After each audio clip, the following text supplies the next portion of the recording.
तो विष्णु जी छालनवा गईले बाली के भावनवा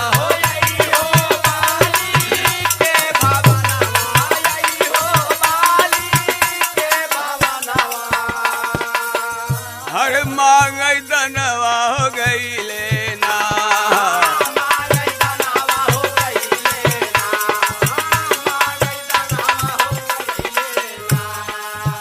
पावन अंगुल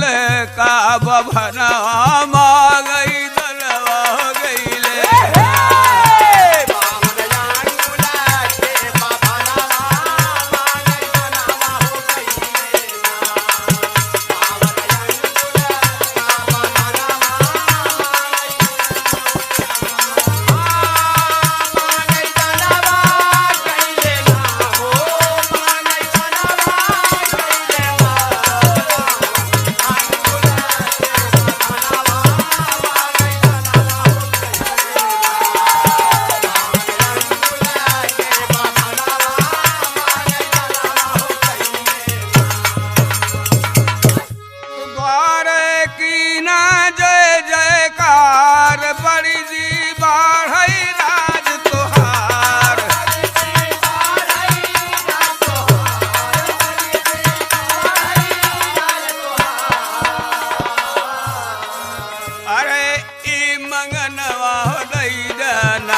पृथ्वी तीन चरण मैदनवा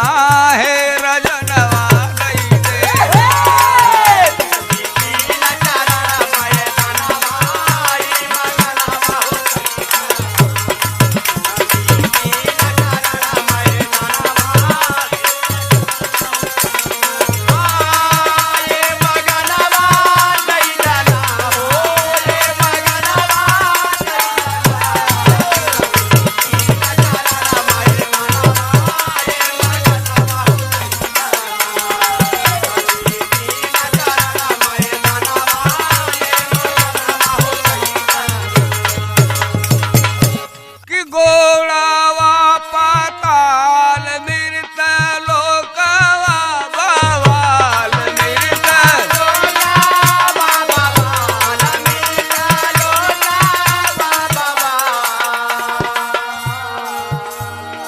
अरे सरयस मनवा हो छाए ना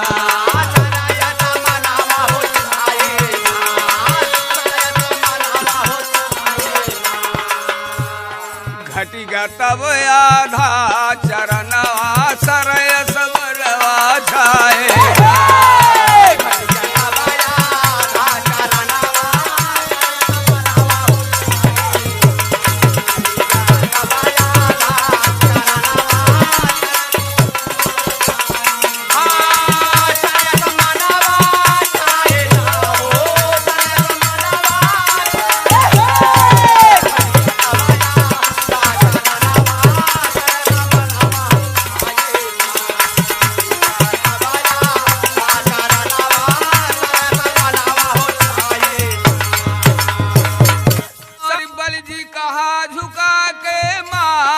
धन धन धन त्रिलोकीनाथ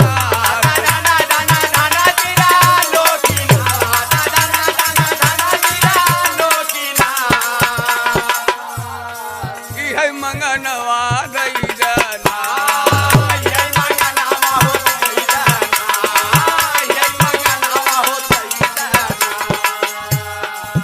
रहत्या आखी के समन आई